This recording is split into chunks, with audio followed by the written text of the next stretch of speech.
আল্লাহ রাসূল সাল্লাল্লাহু আলাইহি ওয়া আলিহি ওয়াসাল্লামের নেতৃত্বটা ছিল সার্ভেন্ট লিডারশিপ। সার্ভেন্ট লিডারশিপ মানে হচ্ছে কাজের মধ্য দিয়ে নেতা হওয়া।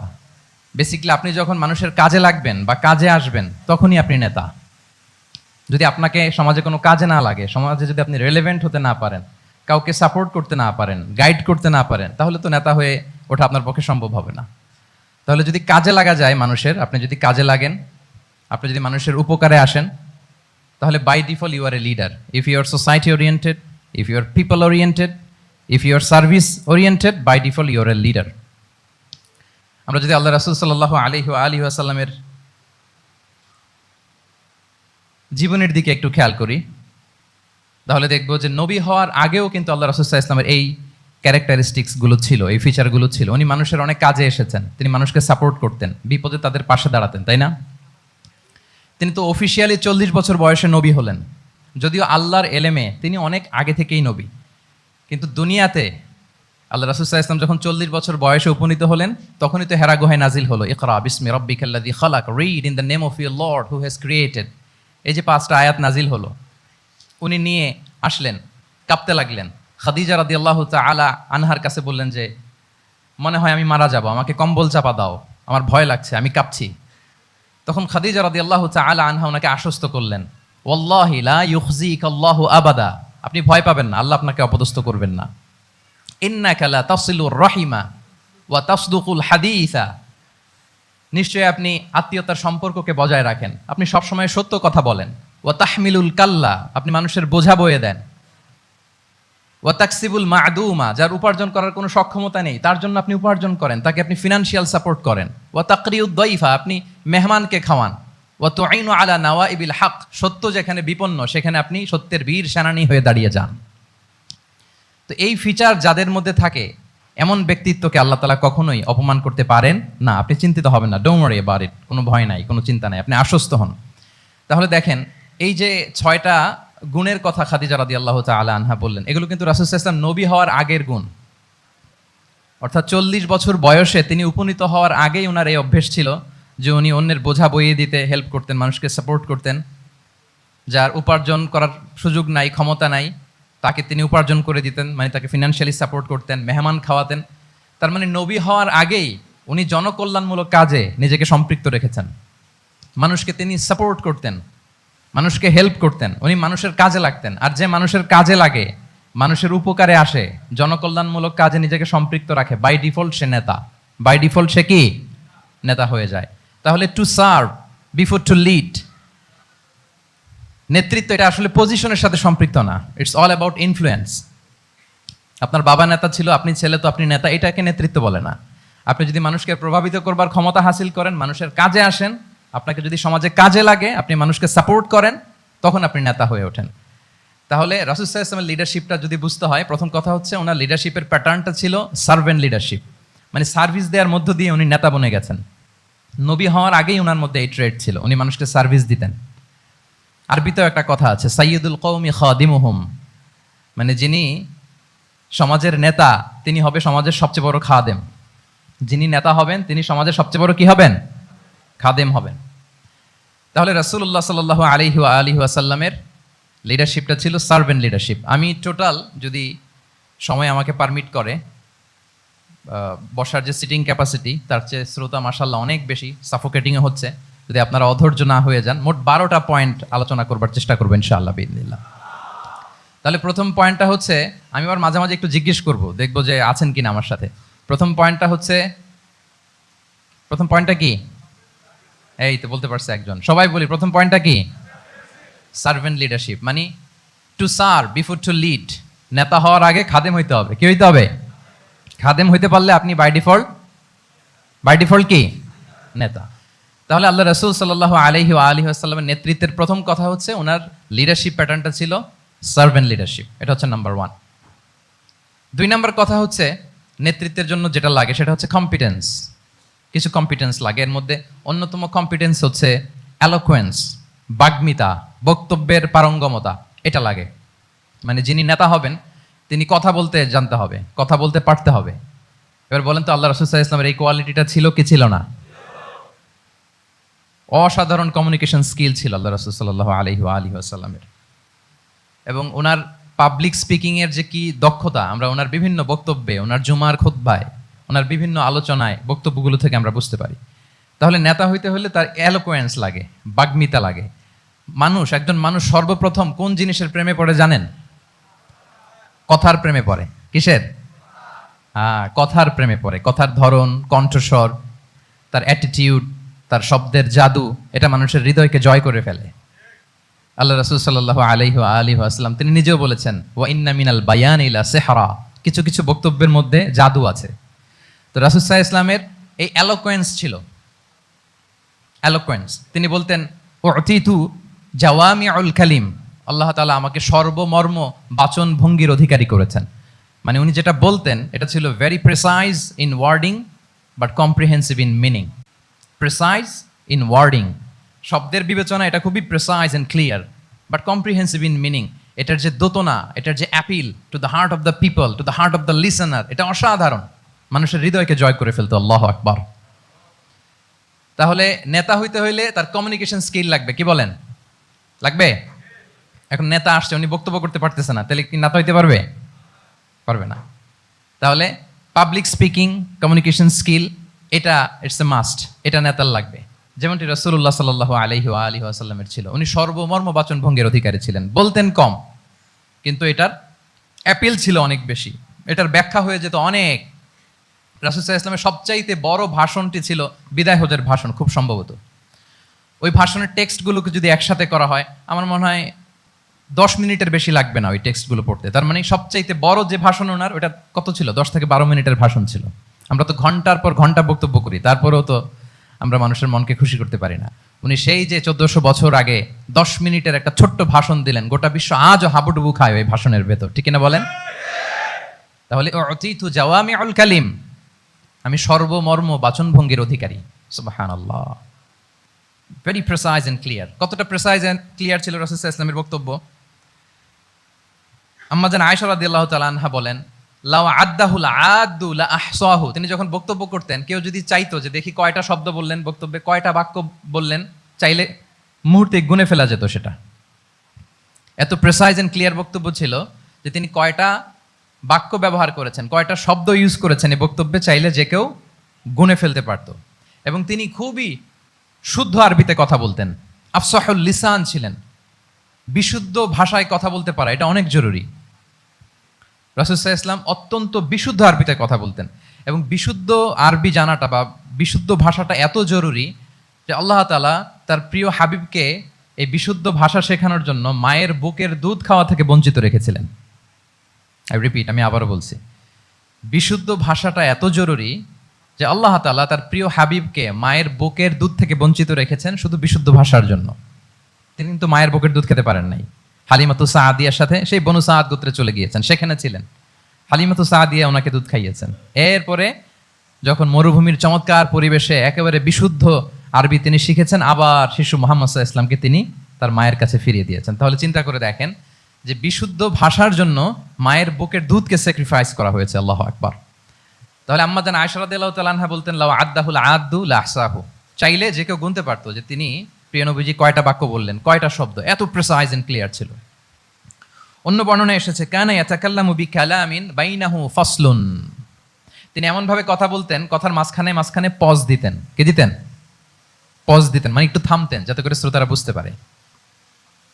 ইয়াতাকাল্লামু বিকালামিন বাইনাহু ফাসলুন, বলতে বলতে মাঝে মাঝে একটা পজ দিতেন যাতে সবাই বুঝতে পারে। ইয়াহফাযুহু মান জালাসা ইলাই, আশেপাশে যারা বসতো তারা সহজে এটা মুখস্থ করে ফেলতে পারতো।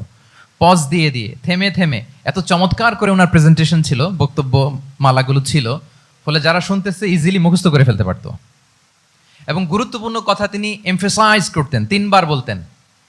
একবার তিনি বলতেছেন, আত্তাকওয়া হা হুনা হা হুনা হা হুনা ওয়া ইউশিরু ইলা সাদরিহি সালাসা মাররাত। তাকওয়াকে তিনি এখানে রেফার করেছেন। আমরা তো মনে করি তাকওয়া সব ঢুকে গেছে এইখানে, তাকওয়া ঢুকে গেছে টুপিতে, তাকওয়া ঢুকে গেছে জামাতে, এগুলো তাকওয়ার একটা নমুনা। কিন্তু আল্লাহ রাসূল সাল্লাল্লাহু আলাইহি ওয়াসাল্লাম বলেছেন তাকওয়া এখানে এখানে এখানে, এভাবে 3 বার তিনি ইঙ্গিত করেছেন। গুরুত্বপূর্ণ কথাকে তিনি এভাবে এমফেসাইজ করতেন। মাঝে মাঝে এমন আবেগঘন বক্তব্য উপস্থাপন করতেন, সাহাবারা অশ্রুসিক্ত হতো। ওয়াজিলাত মিনহাল কুলুব, যারাফাত মিনহাল উয়ুন, সাহাবারা বলতেন যে আমরা অশ্রুসিক্ত হতাম, আমাদের হৃদয় বিগলিত হতো, এত চমৎকার মর্মস্পর্শী বক্তব্য তিনি করতেন। এটা প্রেক্ষাপটের আলোকে। আবার যুদ্ধের ময়দানে যখন কমান্ড করতেন তখন আলা সাউতু ওয়াশতাদ্দা গদাবু, তিনি রেগে যেতেন, উঁচু কণ্ঠে তিনি কথা বলতেন, মনে হচ্ছে একজন সেনাবাহিনীর কমান্ডার তার ব্যাটালিয়নকে কমান্ড করছেন। আল্লাহু আকবার। তাহলে বক্তব্যের যত দিক হতে পারে, স্লো মোশনে, খুব তেজস্বী বক্তব্য, খুব জ্বালাময়ী বক্তব্য, আবার মর্মস্পর্শী বক্তব্য, সব ধরনের বক্তব্য তিনি করতেন।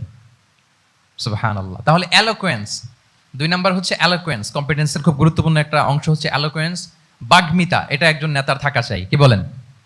একজন নেতার এরকম বক্তব্য দিতে জানতে হবে না? আল্লাহ রাসূল সাল্লাল্লাহু আলাইহি ওয়া আলিহি ওয়াসাল্লাম তিনি ঠিক এইভাবে বক্তব্য করতেন। মাঝে মাঝে তিনি ইমোশনাল ইন্টেলিজেন্স ইউজ করতেন, মানে আবেগ অনুভূতিকে নাড়িয়ে দিয়ে শ্রোতাকে প্রভাবিত করে ফেলা। স্পিরিচুয়াল ইন্টেলিজেন্স বা ইমোশনাল ইন্টেলিজেন্স তিনি বক্তব্যের মধ্যে ব্যবহার করতেন। এমনভাবে তিনি নাসিহাত করতেন, এমনভাবে কথা বলতেন, মানুষের আবেগ অনুভূতিকে তিনি নাড়িয়ে দিতেন। আল্লাহু আকবার। ছোট্ট একটা উদাহরণ এখানে আমি হাজির করি। আপনারা হুনাইনের যুদ্ধের কথা নিশ্চয়ই শুনেছেন। কত হিজরিতে হয়েছিল? হ্যাঁ, আজকে তো অনেক পুরস্কার বিজয়ীদেরকে দেখলাম আমরা, মাশাআল্লাহ। কত? 8ম হিজরি। তার মানে মক্কা বিজয়ের ইমিডিয়েট পরেই, কয়েক সপ্তাহ পরেই তো হুনাইনের যুদ্ধ হয়েছিল। তো এই হুনাইনের যুদ্ধে অনেক ওয়ার বুটিজ মুসলমানদের করতলগত হয়েছিল, মানে অনেক গানিমাত, অনেক সম্পদ ওনারা যুদ্ধ শেষে যুদ্ধলব্ধ সম্পদ হিসেবে পেয়েছিলেন। 24,000 উট। কত উট? 24,000 উট, প্রায় 40,000 ভেড়া। এত পরিমাণ গনিমত যখন রাসূল সাল্লাল্লাহু আলাইহি ওয়াসাল্লাম পেলেন, তিনি এগুলো বন্টন করতে শুরু করলেন। কিন্তু রাসূল সাল্লাল্লাহু আলাইহি ওয়াসাল্লাম তিনি বন্টন করতে যে আনসারি সাহাবীদেরকে, অর্থাৎ মদিনার যে সাহাবারা, তাদেরকে কিছুই দিলেন না, বরং তিনি মক্কার সাহাবাদেরকে দিলেন, অন্যান্য গোত্রের লোকদেরকে দিলেন, আশেপাশের সবাইকে দিলেন, কিন্তু দিলেন না কাদেরকে? আনসারি সাহাবীদেরকে। তো ফলে এত বিশাল ওয়ার বুটিজ, এর মধ্যে থেকে কিছুই আনসারিরা পেল না। ওনাদের মধ্যে ক্ষোভের জন্ম নিল, ওনাদের মধ্যে একটু অসন্তোষ তৈরি হলো, ক্ষোভের জন্ম হলো, এবং ক্ষোভ থেকে ওনারা সমালোচনা করতে আরম্ভ করলেন আল্লাহ রাসূল সাল্লাল্লাহু আলাইহি ওয়াসাল্লামের। এবং সমালোচনা করতে করতে এটা এমন পর্যায়ে চলে গেল, এক পর্যায়ে তারা বলতে আরম্ভ করলো যে আমরা ওনার জন্য জান দিলাম, জীবন দিলাম, আজকে উনি এত সম্পদ পেয়ে সব নিজ এলাকার লোকদের মাঝে বন্টন করে দিল, এটা কি ঠিক করলো উনি? আল্লাহ তাআলা আল্লাহর নবীকে ক্ষমা করুক, আল্লাহ তার রাসূলকে ক্ষমা করুক। মানে কেমন যেন রাসূল একটা ভুল করে ফেলছেন, রাসূল সাল্লাল্লাহু আলাইহি ওয়াসাল্লাম ওনাদেরকে দিতে বাধ্য ছিলেন, এটা যেহেতু দেন নাই, আল্লাহ তার রাসূলকে ক্ষমা করুক, এরকম একটা কথা তারা বলে ফেললেন। তো এটা তো অনেক বড় কথা। আল্লাহ রাসূল সাল্লাল্লাহু আলাইহি ওয়া আলিহি ওয়াসাল্লাম যখন এই কথা শুনলেন, তখন তিনি আনসারি সাহাবীদেরকে জড়ো করে একটা গেট টুগেদার করে এমন ইমোশনালি ওনাদেরকে কাবু করলেন, ইমোশনাল ইন্টেলিজেন্স ইউজ করলেন। এখানে তারা এসেছিল ক্ষোভ নিয়ে, অসন্তোষ নিয়ে, পরে সবাই কান্না করে রাসূল সাল্লাল্লাহু আলাইহি ওয়াসাল্লামের কাছে ক্ষমা চেয়ে সেই মজলিস থেকে উঠতে বাধ্য হয়েছে। তিনি সবাইকে ডেকে বললেন, ইয়া মা'আশারাল আনসার, আলাম আতিকুম দুল্লালান ফাহাদাকুমুল্লাহ ওয়া আলাতান ফাআগনাকুমুল্লাহ ওয়া আ'দাআন ফাআল্লাফাল্লাহু বাইনা কুলুবিকুম। চমৎকার চমৎকার এক্সপ্রেশন, যে ওহে আনসাররা, আমি কি তোমাদেরকে পথভ্রষ্ট পাইনি, পথহারা পাইনি? আমার ওসিলায় তোমরা হেদায়েতের দেখা পেয়েছো। আমি কি তোমাদেরকে নিঃস্ব পাইনি? আমার ওসিলায় তোমরা সমৃদ্ধ হয়েছে, সম্পদশালী হয়েছে।